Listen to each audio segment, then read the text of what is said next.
And thanks all of you for coming here today.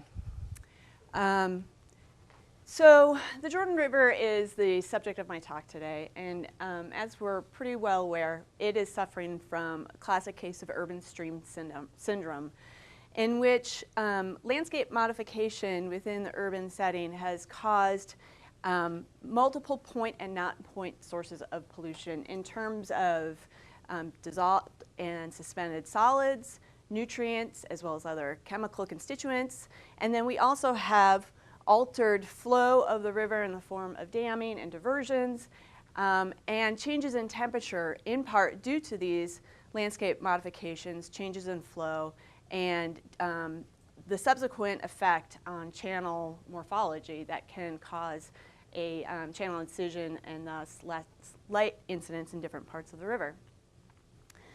I happen to like this particular figure because I think it is a very nice, it seems like it was made for our area with the mountains in the background going through the urban center and then discharging into a larger water body, just as we have in the Jordan River. Okay, so as we just heard from Sandy's talk a minute ago, we have a recipe for river hypoxia in the Jordan River that has caused it to be listed under the Clean Water Act's 303D listing of impaired systems due to low dissolved oxygen concentration that is required to support warm aquatic life. Essentially, what we see is that a loading of nutrients and sunlight is causing algal growth and then subsequent senescence in the system. The algal growth does produce oxygen, but the organic matter that's resulting from the senescence of that biotic material eventually becomes part of the loading of carbon and nutrients in addition to those non-point and point sources that we're receiving from different parts of the watershed that then all fuel microbial growth that then consumes that oxygen, thus resulting in those low oxygen concentrations.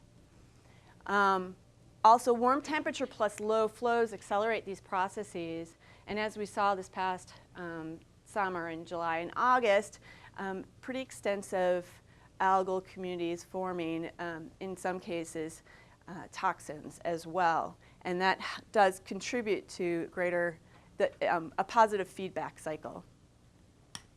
So we have two overarching questions in relation to the studies I'll be discussing today. First is, how do microbes respond to variation in energy and nutrient resources along the Jordan River? And for this study, or this part of the study, we really are focusing on data from 11 sites along the gradient, just downstream from the mouth of Utah Lake, all the way to through the Jordan River gradient, taking samples from above and below 4 wastewater treatment plants, as well as some samples in the oil drain that then discharges into the Farmington Bay. But we're also interested in to what extent do microbes and other biota transform and remove nutrients along a flow path originating from a water reclamation facility. And so for this part of the study, we really focused on 10 intensive sites. And what I mean by intensive is that they were located about a ½ kilometer apart, starting from just downstream of the Central Valley Water Reclamation Facility and then extending all the way to Northwest Middle School, just before you get to the Salt Lake City Water Reclamation Facility. You can see that in this study, in this Google Earth depiction of the fact that we're trying to capture data all along that gradient where the pink points indicate our extensive sampling locations, and then we have all those intensive sampling locations between the 2 water reclamation facilities. I do want to mention that we also conducted our sampling in spring, summer, and fall of this past year. We just finished about 3 weeks ago for our fall sampling campaign. And the reason we did this is because we wanted to capture differences in flow and temperature along this gradient. So we would assume we would have higher flow and warmer temperatures in spring, or cooler, somewhat cooler temperatures in spring, and then similar flow between spring and summer, but warmer temperatures. And then fall, we have cooler temperatures and lower flow. Okay, so let's take a look at whether those assumptions that we had considered prior to data analysis hold true. What we see on this particular graph, on the x-axis we have river kilometers starting from Utah Lake and proceeding to basically the oil drain.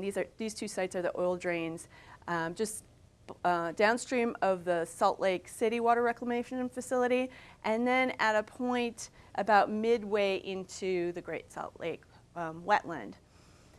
On the y-axis we have temperature in degrees Celsius. And what I'm showing with these yellow diamonds are the water reclamation facility locations. For the sake of clarity, I'm not actually plotting the temperature coming out of the effluent, but you can note that the range in temperature for these sites was between 19 and 24 degrees Celsius. What I'm showing here, though, are monthly means of temperature, where we have our spring sampling in the blue,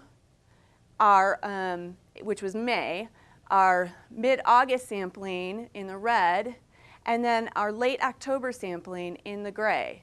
And so we do see that there's variation in temperature in the system, but we are definitely getting seasonal differences in temperature, particularly between the peak midsummer temperatures and then the fall temperatures. If we take a look now at discharge along that gradient, we are seeing our May discharge values in blue again, our August discharge values in red, and then our October discharge values are in gray. We had a bit of technical difficulty in October, so we don't have data points along that whole gradient. However, what we are seeing with discharge is a clear signal of snowmelt runoff, and then for all of those sampling dates, we see the effect of diversion from the surplus canal, pulling water out of the system at about 2100 south. We see that the range in discharge is pretty variable, but it's on the order of 12 to 84 cubic feet per second for the water reclamation facilities. Okay, this is just showing dissolved oxygen with river kilometer, again with the water reclamation facilities indicated. And we're looking at dissolved oxygen for those 3 months again. And note that interestingly, we have pretty similar patterns that indicate two different dynamics, where we have relatively stable dissolved oxygen in the upper half of the Jordan River, and then we get this progressive decline to hypoxia in the lower part of the river. And that's consistent in all three seasons. Which is not surprising given that we know that metabolism, this is data from Dave Epstein, Julie Kelso, and Michelle Baker's work on the Jordan River, in which they looked at whole stream metabolism in the system, and the upstream system is much more shallow, more light availability, it has nutrients that are supporting a lot of algal growth, as we know, and so we have greater a balance of oxygen production via autotrophy relative to the downstream portion of the system, which is more narrow, has more light attenuation, and it has a finer deposition of sediment, which then contributes to greater net heterotrophy in the system, which is consuming that oxygen. So these ecosystem dynamics are supporting that low oxygen that is persisting in the system and causing listing on the 303D list. Okay, now let's take a look at nutrients, because what I'm really trying to make the case here is, do we have variation in energy and nutrient supply with seasons or with locations in the system as well? And I would argue that we do. What we're seeing now is, again, on the x-axis in both graphs, river kilometer, but the different trend lines are now not related to months. Each graph shows data for 2 months, for our first sampling date in May on the top and our second sampling day in August. What we have in blue, we have concentration of dissolved organic carbon. In red, we have total dissolved nitrogen, and in gray we have phosphate. What we do see is variation in particularly nitrogen here, and in some, especially downstream in the oil drain, also with phosphate, that seem to be correlated with the location of the water reclamation facilities providing those inputs of nutrients and carbon. So May and August have similar patterns, except that we're seeing a greater input of total dissolved nitrogen in the system in August relative to May. So this is where the analogy of the yo-yo diet comes in. If you take a look at all three of these constituents together, you would think that the ratios of the carbon to the nitrogen or to the phosphorus is varying at different points along that river gradient, depending on whether you're above or below a water reclamation facility, or even depending on the season, given the differences in the amount of concentrations that we're seeing here. What is the fourth treatment facility there that bumps up the nitrogen? This is the Salt Lake City Water Reclamation Facility. Yes. The oil drain that facility that I work at, we put our effluent into is not hydrologically connected to our That's right. That's correct. These last two sites, as I mentioned, are oil drain data. Right. So it's being represented on the river, but that's not actually the case. No, because we were trying to look at, what the hydrologic continuum was here. And in part because one of our funding sources was really interested in what dynamics are occurring in the oil drain, and are there some biotic transformations that are helping with some of that nutrient and carbon loading in the system. But the idea here is, are microbes in the system yo-yo dieting? And we would argue that it's the microbes in the system that are really consuming that oxygen, right? One other thing I wanted to point out, we don't yet have data, I didn't show you data yet on for October, but from work from Dave Epstein, Julie Kelso, and Michelle Baker, again, we're seeing that dissolved organic carbon is the major fraction of organic carbon in the system relative to fine particulate organic matter as well as coarse particulate organic matter. And so capturing that DOC concentration is important, and I'm glad we've done that. But we'll see if we also see a pulse in dissolved organic carbon that's not coming from the wastewater reclamation facilities, but now from other sources in the system in our October data. And that, again, will also cause shifts in the ratios between energy and nutrient availability in the system that may cause the microbial community to perceive these energy and nutrients in a different way at different points and different times. We also, with our study, with the way we've bracketed our sampling between spring, summer, and fall, we'll also potentially be able to capture some of the effects of the algal blooms that occurred this summer. Okay, so I gave you our two overarching questions. We have a few specific questions underneath each of these that I quickly want to go through. For the first question, and how do microbes respond to variation in energy and nutrient resources, we're really wondering, are the microbes limited by carbon, nitrogen, or phosphorus, or co-limited by any of these at particular locations and times? And we're using eco-enzyme ratios in the water column and sediments to address this question. We're also interested, where do the substrates supporting microbial metabolism originate? And we're using stable isotope signatures of hydrogen, nitrogen, and carbon, as well as elemental ratios of particulate matter in the water column, as well as in sediments, as well in biofilms, to address this question. And then third, what is the quality of the substrate supporting microbial metabolism?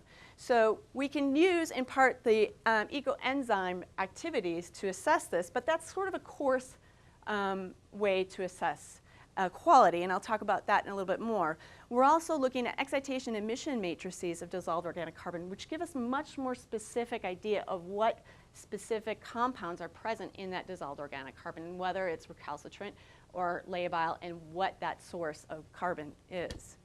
So let's just talk quickly. I'm giving you the 101 on ecoenzyme expression. So we have a microbial cell here, and that microbe needs to express an enzyme in order to obtain carbon or nutrient resources from a particular substrate. That microbe expresses it out into the environment, or it might be an enzyme that is in the environment because a microbial cell has lysed. Thus, we're calling it an ecoenzyme because it takes into account both that active expression and then the more passive existence of those enzymes due to cell death. But once that enzyme is expressed, and we have specific enzymes that are associated with carbon acquisition for more labile sources of carbon, like cellulose.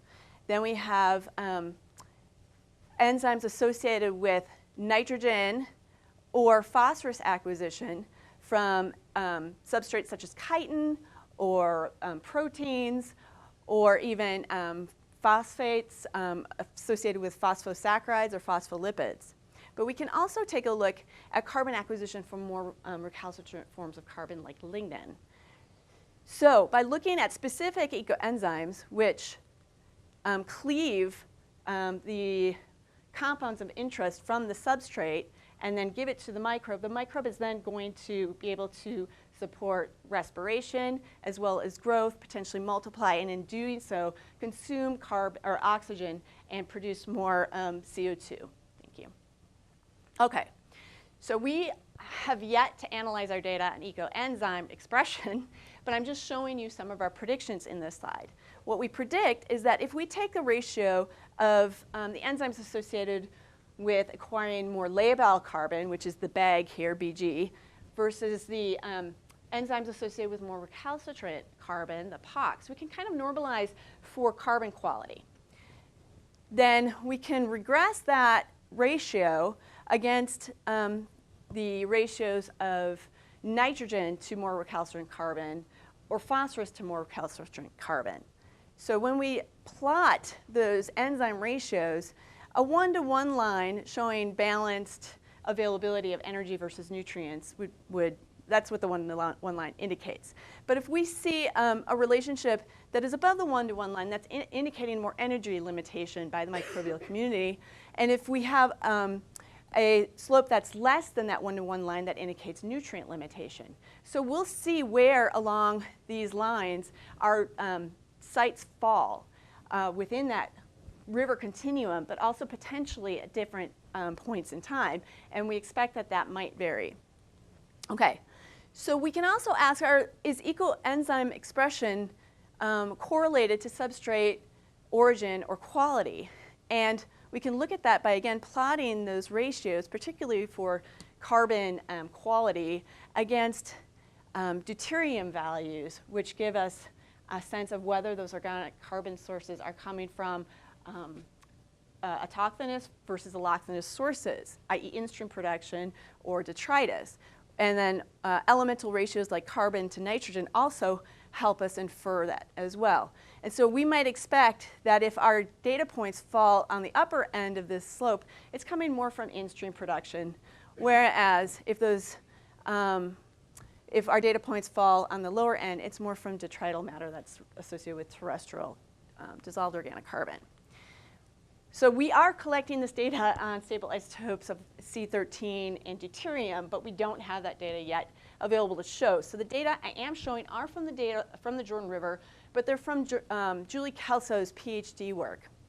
And what she's showing is that deuterium values and C13 values, and del units, I should say, for dissolved organic carbon in the system are actually more associated with terrestrial sources of carbon, which is also showed in the proportion of dissolved organic material coming in-stream in-stream sources relative to terrestrial sources in this mixing model. So and her data is showing it's largely terrestrial. So we will see if our data verify that. But we'll also then be taking this a step further by using that excitation emission matrices data to look at specific compounds to really identify more specifically what the compounds are that is present in the dissolved organic carbon within the water column. Question. Yes? Is the terrestrial source from storm water?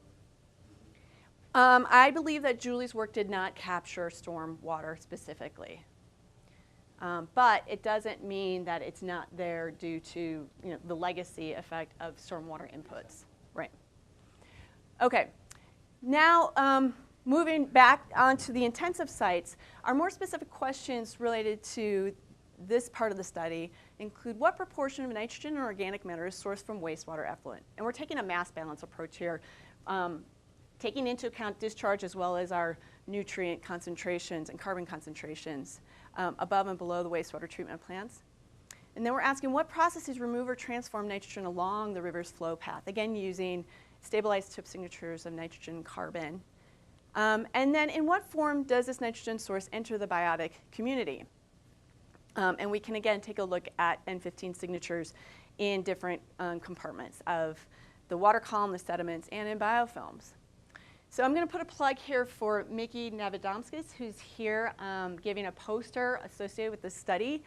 If you're interested in more of the nitrogen story and how loads are being affected from the water reclamation facilities, and then how that nitrogen is being transformed in the system, please go and see his poster this afternoon. But what I'm showing here is that our water reclamation facilities, due to the fact that we do divert quite a bit of water from the system, both above, just down, before it even hits the Jordan Basin Water Reclamation Facility, and then again downstream, these facilities represent pretty significant parts of discharge, which you can see in the black bars, but they also increase by, over, in some cases, 200% the amount of nutrients available, where we have dissolved nitrogen in red and phosphate in the gray here, and dissolved organic carbon in blue. Okay, now what we would expect is that we would see enriched signals of the nutrients coming into the system from these water reclamation facilities, higher values of N15. And we would expect that if there's really no transformation of that N15, the signal of that N15 in the water as well as in the sediment would be consistent as you move along the flow path.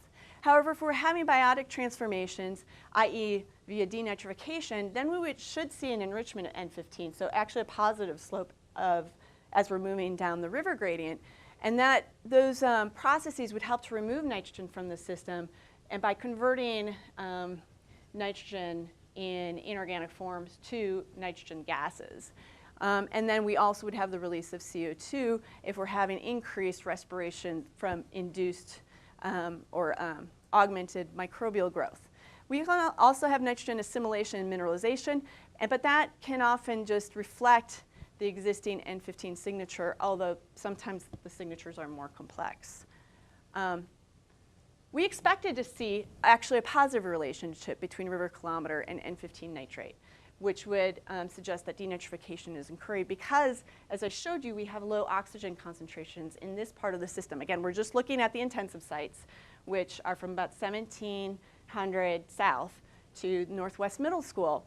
Instead, we're seeing the opposite effect, and it's a very strong trend here. And so this is indicating that potentially we have nitrogen fixation in the system or some kind of dilution effect with a low N15 signature source. And we're still trying to tease that out. We are not really seeing any relationship, though, in the N15 in the sediment that's helping us to understand why we're seeing the opposite of the expected trend. We are also taking a look at dissolved inorganic carbon in the system in terms of concentration, as well as the delta C13 signature of that dissolved inorganic carbon, because this gives us a sense of, is there a lot of metabolic activity via respiration occurring in this particular part of the system? And we would expect that if you saw increased respiration with increased temperature in the summer, that delta 13C value would be depleted, meaning that the line for August, which is shown in the red, would be below that blue line, which is the May sampling period. Oh, okay.